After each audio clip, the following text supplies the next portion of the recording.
ನಮಸ್ಕಾರ ಸ್ನೇಹಿತರೆ, ಇವತ್ತಿನ ನಮ್ಮ ವಿಡಿಯೋದಲ್ಲಿ ಬಿಸಿ ಬಿಸಿ ಅನ್ನದ ಜೊತೆ ಅಥವಾ ಇಡ್ಲಿ ದೋಸೆಗೆ ಹೇಳಿ ಮಾಡಿಸಿದಂಥ ರುಚಿಯಾದ ಮೂಲಂಗಿ ಸಾಂಬಾರು ಹೇಗೆ ಮಾಡೋದು ಅಂತ ನೋಡೋಣ. ಯಾರೆಲ್ಲ ನಮ್ಮ ಚಾನಲ್ ಸಬ್ಸ್ಕ್ರೈಬ್ ಮಾಡದೆ ನೋಡುತ್ತಿದ್ದೀರೋ ದಯವಿಟ್ಟು ನಮ್ಮ ಚಾನಲ್ನ ಸಬ್ಸ್ಕ್ರೈಬ್ ಮಾಡಿ.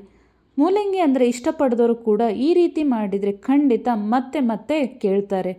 ಮೊದಲಿಗೆ ನಾನಿಲ್ಲಿ ತೊಗರಿಬೇಳೆನ ಬೇಯಿಸ್ಕೊಳೋದಕ್ಕೆ ರೆಡಿ ಮಾಡ್ಕೋತಾ ಇದ್ದೀನಿ. ನೀವು ಬೇಕಿದ್ರೆ ತೊಗರಿಬೇಳೆ ಮತ್ತು ಮೂಲಂಗಿನ ಜೊತೆಗೆ ಬೇಯಿಸ್ಕೋಬೋದು, ಇಲ್ಲಾಂದರೆ ಸಪ್ರೇಟಾಗಿಯೂ ಬೇಯಿಸ್ಕೋಬೋದು. ಮೊದಲಿಗೆ ನಾನು ಚೆನ್ನಾಗಿ ತೊಗರಿಬೇಳೆನ ತೊಳಿತಾ ಇದ್ದೀನಿ. ತೊಳೆದು ಹಾಕ್ಕೊಂಡು ಈ ಥರ ಹದ ಬಂದಮೇಲೆ ಇದಕ್ಕೆ ಸ್ವಲ್ಪ ನೀರು ಎಷ್ಟು ಬೇಕೋ ಅಷ್ಟು ಹಾಕ್ಕೊಂಡು ಇದೇ ತೊಗರಿಬೇಳೆಗೆ ಸ್ವಲ್ಪ ಅರಿಶಿಣ ಪುಡಿನ ಸೇರಿಸ್ಕೋತಾ ಇದ್ದೀನಿ. ಅರಿಶಿಣ ಪುಡಿ ಸೇರಿಸಾದ್ಮೇಲೆ ಇದಕ್ಕೆ ಒಂದು ಸ್ವಲ್ಪ ಅಡುಗೆ ಎಣ್ಣೆನ ಮಿಕ್ಸ್ ಮಾಡ್ಕೋತಾ ಇದ್ದೀನಿ. ಅಡುಗೆ ಎಣ್ಣೆ ಮಿಕ್ಸ್ ಮಾಡಿಕೊಂಡ್ರೆ ಸ್ವಲ್ಪ ರುಚಿ ಚೆನ್ನಾಗಿ ಬರುತ್ತೆ. ಇದೆಲ್ಲ ಮಿಕ್ಸ್ ಆದಮೇಲೆ ಒಂದು ಕುಕ್ಕರಲ್ಲಿ ನಾವು ಸಪ್ರೇಟಾಗಿ ಬೇಯಿಸಿಟ್ಕೋಬೇಕು. ಅದಕ್ಕಿಂತ ಮೊದಲು ನಾನು ಹುಣಸೆ ಹಣ್ಣನ್ನು ಮೊದಲು ನೆನೆಸಿಟ್ಕೊಂಡ್ಬಿಡ್ತೀನಿ. ಹುಣಸೆ ಹಣ್ಣು ಮೊದಲೇ ನೆನೆಸಿಟ್ಕೊಂಡ್ಬಿಟ್ರೆ ಅಡುಗೆಗೆ ಹಾಕೋ ಅಷ್ಟೊತ್ತಿಗೆ ಚೆನ್ನಾಗಿ ರಸ ಬಿಟ್ಕೊಳುತ್ತೆ. ಇವಾಗ ನಾವು ಒಗ್ಗರಣೆಗೆ ರೆಡಿ ಮಾಡ್ಕೊಳ್ಳೋಣ. ಒಗ್ಗರಣೆಗೆ ಮೊದಲು ಪಾತ್ರೆಯಲ್ಲಿ 2 ಸ್ಪೂನ್ ಎಣ್ಣೆ ಹಾಕ್ಕೊಂಡಿದ್ದೀನಿ.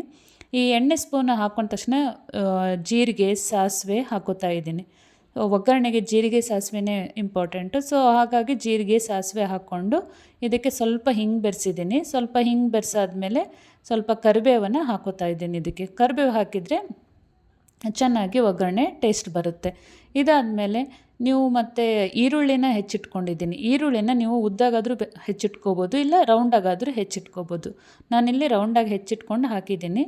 ಸೊ ಈರುಳ್ಳಿ ಹಾಕಿದ್ಮೇಲೆ ಸ್ವಲ್ಪ ಬೇಯೋವರೆಗೂ ನೀವು ಚೆನ್ನಾಗಿ ಅದು ಕಲರು ಇದು ಬರೋವರೆಗೂ ನೀವು ಚೆನ್ನಾಗಿ ಬೇಯಿಸಬೇಕು. ಇದಾದ ತಕ್ಷಣ ಬೆಳ್ಳುಳ್ಳಿ ನಿಮ್ಗೆ ಇಷ್ಟ ಇದ್ದರೆ ಹಾಕ್ಕೋಬೋದು, ಇಲ್ಲಾಂದರೆ ಬಿಡ್ಬೋದು. ಇದು ಆಪ್ಷನಲ್ ಬೆಳ್ಳುಳ್ಳಿ. ಸೊ ಬೆಳ್ಳುಳ್ಳಿ ಸ್ವಲ್ಪ ಹಾಕ್ಕೊಂಡಾದ್ಮೇಲೆ ಇದು ಚೆನ್ನಾಗಿ ಈರುಳ್ಳಿ ಬೆಂದಾದಮೇಲೆ ಸ್ವಲ್ಪ ಹೆಚ್ಚಿರೋ ಟೊಮೆಟೋನ ಹಾಕೋತಾ ಇದ್ದೀನಿ. ಟೊಮೆಟೊ ಹಾಕಾದ್ಮೇಲೆ ಸ್ವಲ್ಪ ಸಾಫ್ಟಾಗಿ ಟೊಮೆಟೊ ಬೇಯಬೇಕು, ಅಲ್ಲಿವರೆಗೂ ನಾವು ಚೆನ್ನಾಗಿ ಜೊತೆಗೆ ಎಣ್ಣೆಯಲ್ಲಿ ಬೇಯಿಸಬೇಕು. ಇದಾದಮೇಲೆ ಮೂಲಂಗಿನ ನಾನು ಸಪ್ರೇಟಾಗಿ ಮೊದಲೇ ಸ್ವಲ್ಪ ಲೈಟಾಗಿ ಬೇಯಿಸಿಟ್ಕೊಂಡಿದ್ದೆ, ಅದನ್ನು ಇದ್ರ ಜೊತೆ ಸೇರಿಸ್ಕೋಬೇಕು.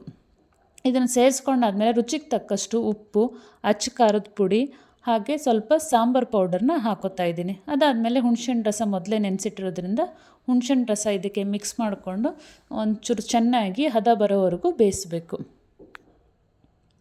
ಹದ ಬಂದಮೇಲೆ ಬೇಯಿಸಾದ್ಮೇಲೆ ಇದಕ್ಕೆ ರುಚಿಗೆ ತಕ್ಕಷ್ಟು ಬೆಲ್ಲ ಸೇರಿಸ್ಕೋಬೇಕು.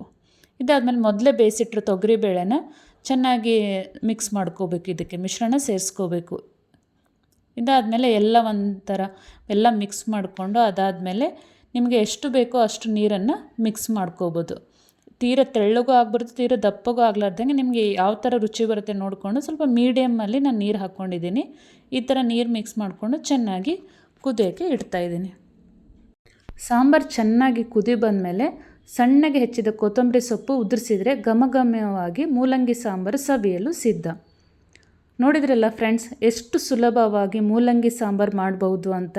ನೀವು ಮನೆಯಲ್ಲೇ ಟ್ರೈ ಮಾಡಿ ಹೇಗಿತ್ತು ಅಂತ ಕಾಮೆಂಟ್ ಮಾಡಿ ತಿಳಿಸಿ. ಈ ವಿಡಿಯೋ ಇಷ್ಟವಾದರೆ ಲೈಕ್ ಮಾಡಿ, ಶೇರ್ ಮಾಡಿ ಮತ್ತು ನಮ್ಮ ಚಾನೆಲ್ಗೆ ಸಬ್ಸ್ಕ್ರೈಬ್ ಆಗೋದನ್ನು ಮಾತ್ರ ಮರಿಬೇಡಿ. ಧನ್ಯವಾದಗಳು.